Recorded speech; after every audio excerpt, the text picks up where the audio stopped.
Bonjour, bienvenue aux conférences du cabinet Baldwin Partners. Nous allons étudier des retours d'expérience et les technologies de l'industrie du futur.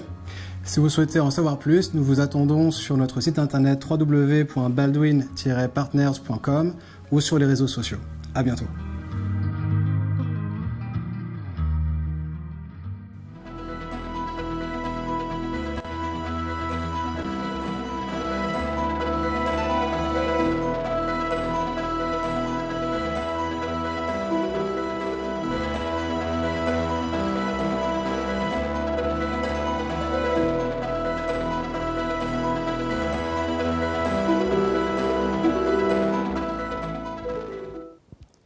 Bonsoir à tous. Je me souviens, 2015, il y a 3 ans, prise de conscience du digital, l'arrivée de la technologie numérique, parler de beaucoup de choses, les lunettes des téléexpertises, les Google Glass, c'était encore des gadgets de geeks. On parlait de toutes ces choses-là. Et maintenant, 2017, 2018 même, l'usine du futur n'est plus du futur. Elle est actuelle chez Air Liquide, notamment dans le bassin de Nantais. Nous avons mis en place un projet chez Air Liquide qui se dénomme Connect. L'usine du futur, qui est maintenant en fait l'usine 4.0, je souhaitais faire un retour avec vous, notamment sur l'accompagnement au changement d'un certain nombre de points que nous avons expérimentés au long de ce projet. J'ai rejoint ces équipes en tant que chef de projet en automatisation, et une des composantes du programme qui a touché l'intégralité de nos sites de production. Et je souhaitais partager avec vous un petit peu comment on avait intégré dès le début du projet, dès la conception de l'idée, l'ensemble des participants et gérer au mieux cette transformation digitale. Grande industrie chez Air Liquide, c'est en fait les usines de production. Les usines de production nous avons 22 sites de production qui sont répartis un peu partout en France. Ces sites sont une typologie d'environ une dizaine de techniciens supérieurs qui travaillent en autonomie et qui fabriquent des gaz pour l'industrie, donc soit oxygène, azote, hydrogène, CO et j'en passe, tous les gaz rares. Ces usines fournissent à la fois en temps réel les clients, nos gros clients comme Total, Arcelor, qu'on retrouve, ainsi qu'STX sur le bassin de Saint-Nazaire, en continu et qui part ensuite faire de l'embouteillage avec un flux logistique. Ces produits sont des produits cryogéniques et par nature ne peuvent pas se stocker ou très très mal. Du coup, l'avantage principal de cette industrie 4.0, c'était la flexibilité. Flexibilité pour nos clients, les clients voulaient toujours plus de flexibilité, toujours plus de réactivité, et le tout avec un tarif toujours évidemment moins cher, mais c'est le jeu. Du coup, ce projet Connect, pour en revenir maintenant qu'on a posé un peu le contexte, consiste finalement en 20 millions d'investissements, qui est un investissement, déblocage des investissements pour faire le lien avec la présentation précédente. Effectivement, il y avait je dirais pas un déficit d'investissement, mais il y a vraiment une volonté de développer, et pas juste pour un test, mais de développer sur tout le périmètre, l'intégralité des usines, l'ensemble, et le faire en une fois. Et ça change beaucoup de choses, parce que ça veut dire qu'on ne peut pas oublier quelqu'un sur le bord de la route, on ne peut pas perdre les valeurs, on ne peut pas perdre le savoir. Et ça s'est fait à travers des 3 piliers. Et ces 3 piliers, c'est finalement, on retrouve la création d'un centre d'optimisation et d'opération à distance, et la modernisation des usines, c'est-à-dire faire un recours à une automatisation massive pour pouvoir justement permettre l'acquisition de ces données du big data, de permettre d'utiliser au mieux les nouveaux outils qui nous demandent la collecte des données et donc la limitation des opérations manuelles et le contrôle des usines au mieux. Le deuxième point qui est aussi important, les 3 sont aussi importants de toute manière, c'est l'utilisation des technologies digitales. On pourra le voir par la suite de la présentation, notamment avec l'usage des drones, des tablettes. Et le dernier des volets, c'est l'évolution du travail, la transformation. Il est évident que ça va impacter le quotidien de tous les opérateurs de sites, mais pas que, de toute la chaîne logistique et de toute la chaîne de production de manière générale. Donc on ne pouvait pas prendre un sujet sans un autre, et il a été décidé de faire un projet basé sur ces 3 piliers en même temps sur l'ensemble du périmètre. Donc qu'est-ce que le code? Le code, c'est un petit peu la fierté du projet parce que c'est un centre de supervision qui va justement apporter le chaînon manquant à aux techniques de production industrielle à l'heure actuelle. Et donc ce code s'intercale entre les usines, entre les clients et les usines de production. Et je vais vous montrer une petite vidéo. Donc le rôle de ce centre de coordination, c'est vraiment de... Les sites avaient deux principales opérations à faire. C'était gérer la production des clients et c'était gérer la maintenance et s'assurer que les usines tournent en permanence. Et ce centre de coordination permet notamment de récupérer toutes les problématiques de pilotage, de décloisonner les sites un à un et de permettre de faire des synergies sur le périmètre, synergies entre les différentes usines. Et on va le voir par la suite, dans l'accompagnement du changement, on a également fait la synergie entre les équipes et le savoir. Donc ce centre a été inauguré l'année dernière et pleinement opérationnel. Et il est basé à Saint-Priest. Il est connecté à l'heure actuelle aux 22 sites de France et dont notamment la problématique de cybersécurité a été un enjeu majeur. Et je laisserai la parole après à un autre conférencier pour vous en dire un peu plus. Donc revenons-en plus concrètement maintenant sur la conduite du changement. Donc les 10 technologies digitales qui ont été, on en a évalué plusieurs, les 10 technologies digitales finalement qu'on a retenues et qui sont maintenant en place sur les sites. On peut citer entre autres les drones et surtout l'individualisation des tablettes. On a tous un téléphone dans la main. C'était quand même assez fascinant de travailler encore avec des post-it et puis des doubles usages de communication avec les numéros dans les emails qui ne sont pas les mêmes que dans les répertoires, et ce genre de choses. Enfin, ça paraît des petites choses, mais c'est en fait ce qui pourrit la vie des gens en tout temps. Donc les tablettes ont permis d'individualiser un certain nombre d'informations. Je vais vous le détailler un petit peu plus par la suite.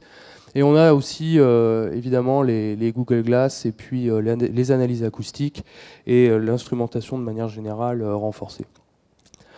Donc sur la problématique de la conduite du changement, on a utilisé l'innovation ouverte.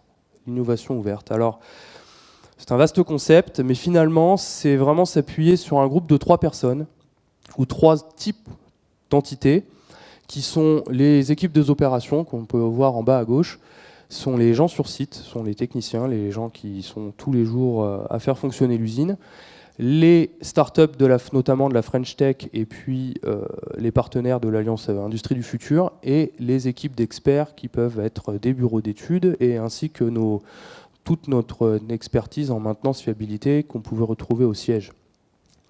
Donc la nécessité était vraiment de faire travailler toutes ces personnes-là, mais dès l'idée, dès la conception, pas sortir d'un process industriel classique. On est vraiment plutôt on va travailler dès l'idée, plutôt que d'établir un cahier des charges, et ensuite 40, 50, 70 pages, et puis le faire appliquer. On s'est dit qu'on allait casser ces codes, et qu'on allait le faire directement, tous ensemble, en posant l'idée sur la table. Pour réussir ça, on s'est appuyé sur trois choses relativement importantes comme concept de l'open innovation. La première, c'est que c'est bottom-up. Alors c'est un mot anglais, mais ce mot, la traduction est assez juste. L'idée doit venir du bas. On a essayé par le haut, ça ne marche pas. Qui finalement mieux que les gens qui utiliseront les outils de demain que les utilisateurs actuels. Ça paraît simple, ça l'est un peu moins dans la pratique à mettre en place. Mais c'est ça, c'est vraiment bottom-up, faire la promotion d'initiatives individuelles, la promotion, implication de tous les techniciens sur site. Pour le POC, les POC Proof of Concept, c'est l'utilité d'un POC, en fait, c'est qu'on ramener très rapidement des technologies déjà matures sur les sites, sur les chantiers, tester ces technologies, et plutôt que d'essayer d'obtenir un produit qui est directement bien du premier coup, accepter que ça ne marche pas, et finalement l'échec est un jalon. Très important, finalement c'est assez itératif. C'est un concept qui est beaucoup utilisé pour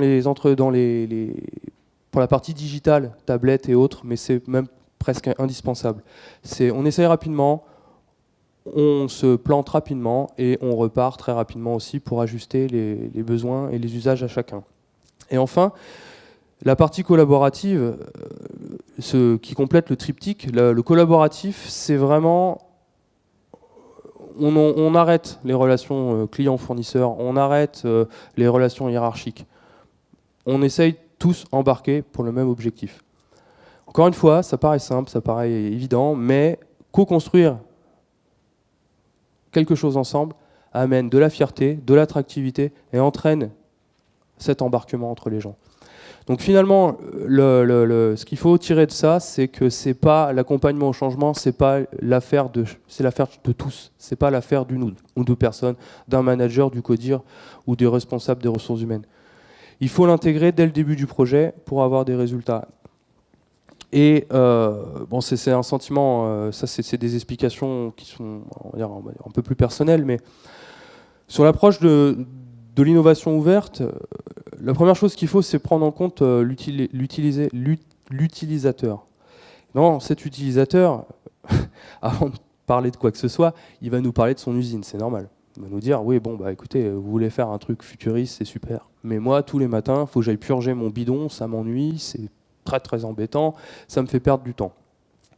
Et finalement, cet exercice de tuer ces points, qu'est-ce qui ne va pas, est indispensable pour pouvoir avancer dans l'étape dans ce cycle en fait de l'innovation, dans lequel on va partir sur une utilisation. En fait, ce cycle, il peut se lire de bas en haut ou de haut en bas. Mais si on le prend de bas en haut, on part de l'idée de l'utilisateur. On regarde où sont finalement les points d'accroche, les points qui ne conviennent pas.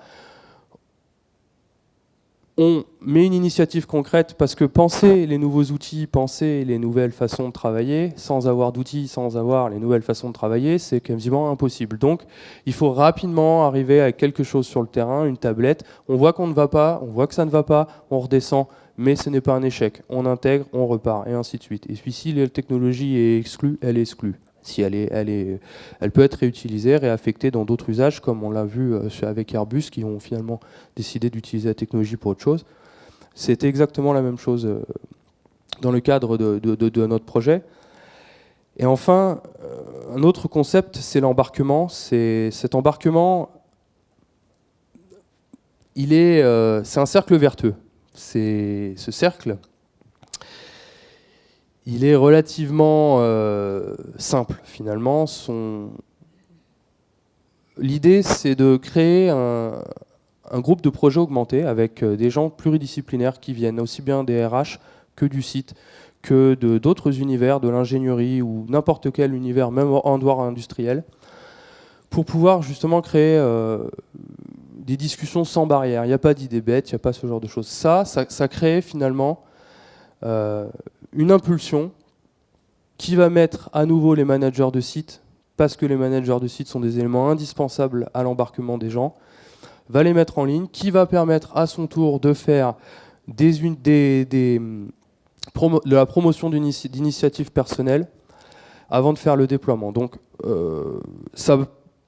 concrètement, parce que ça c'est un peu théorique, on avait 25 unités, 15 POC, donc 15 Proof of Concept. On a distribué, chaque usine, chaque personnel avait à gérer, en fonction de ce qu'il souhaitait, une technologie en termes de digital et une unité de production à automatiser.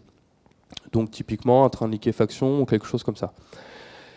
On a progressé, on les a accompagnés et puis on s'est rendu compte qu'il y avait du coup ce sentiment de fierté, ce sentiment de partage, et on a embarqué à nouveau une nouvelle personne.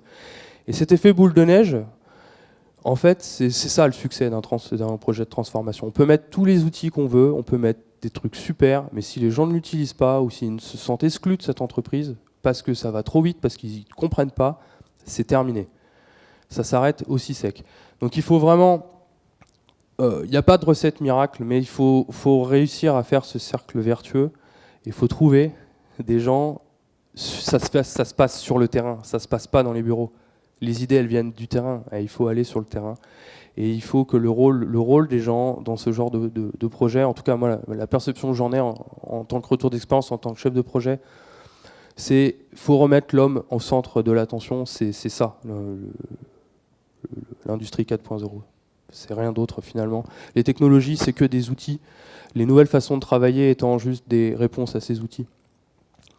Donc concrètement, pour pouvoir rentrer facilement, moi ce que j'en ai vu, c'est que l'utilisation de nouveaux outils de project management aide à souder les équipes.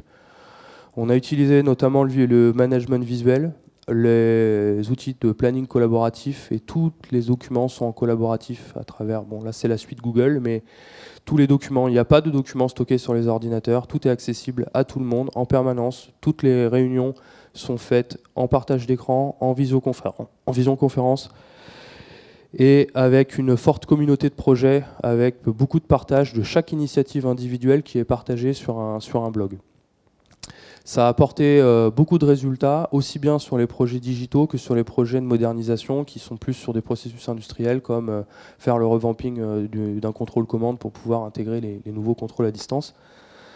Voilà, il y a évidemment de la formation et donc concrètement, sur les sites, les personnes maintenant sont tous équipées de tablettes individuelles et cette individualisation, elle sert à plusieurs choses. Elle sert dans leur travail de tous les jours, notamment sur les rondes.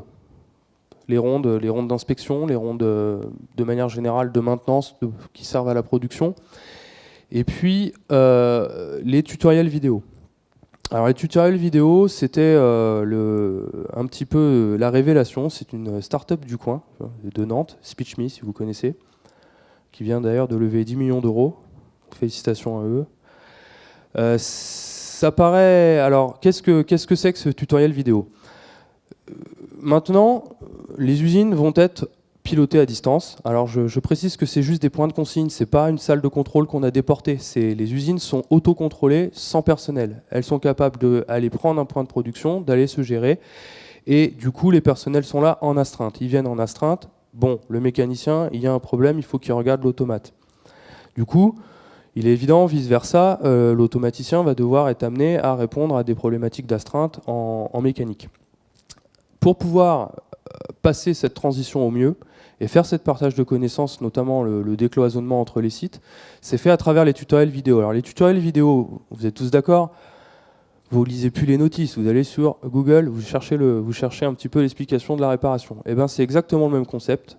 On s'est affranchi de ces vidéos, on s'est affranchi de ces procédures papier pour les mettre en vidéo, mais on a mis en place une plateforme dans laquelle les opérateurs vont eux-mêmes créer le speech, 5 minutes, expliquer leurs opérations, par exemple de maintenance courante sur un compresseur, de maintenance courante sur la mise en route d'un tableau électrique ou je ne sais quoi.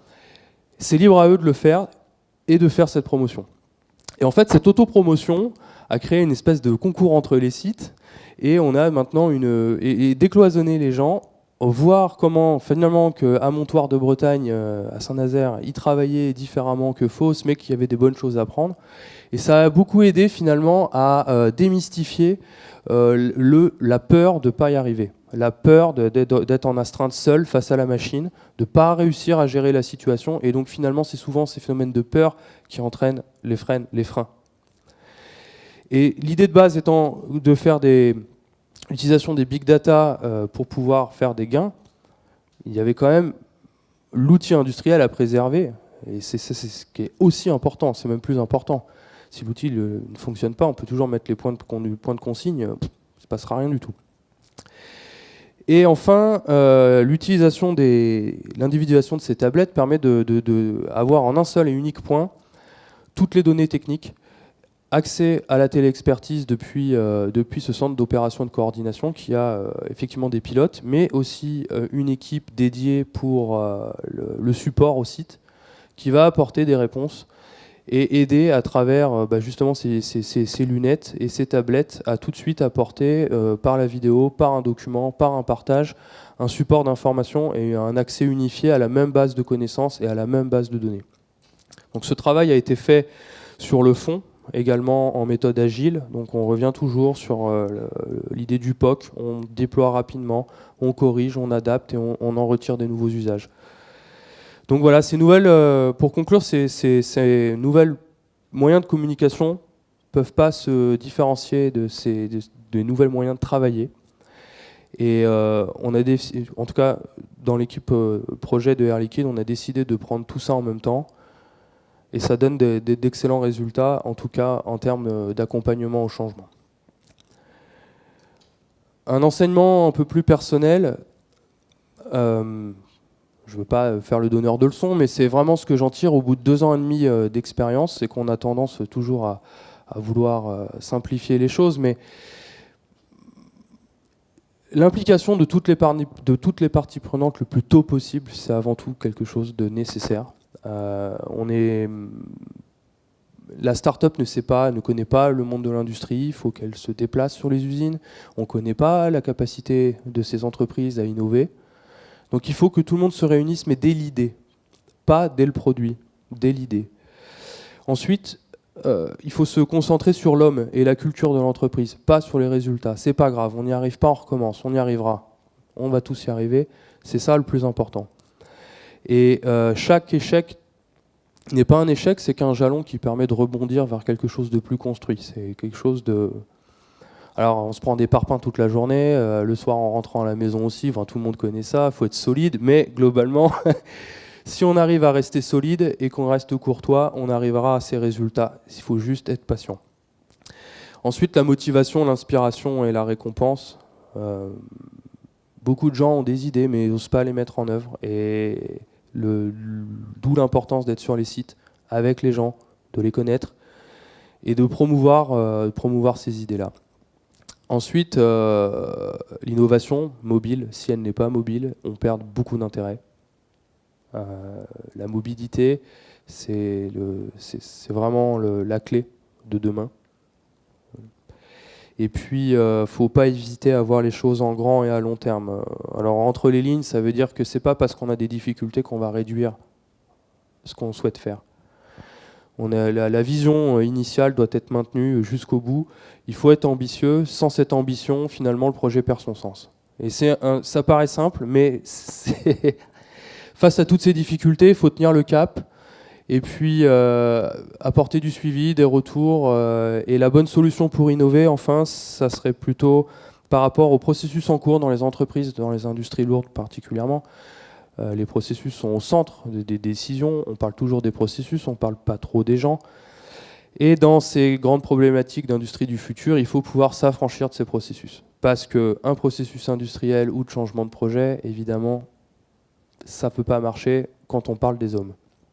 Donc, ne pas hésiter, même si la boîte marche très très bien depuis 30 ans, 20 ans ou même 100 ans pour le cas d'Air Liquide, à remettre en cause les façons de travailler depuis zéro pour pouvoir intégrer ces problématiques d'accompagnement au changement.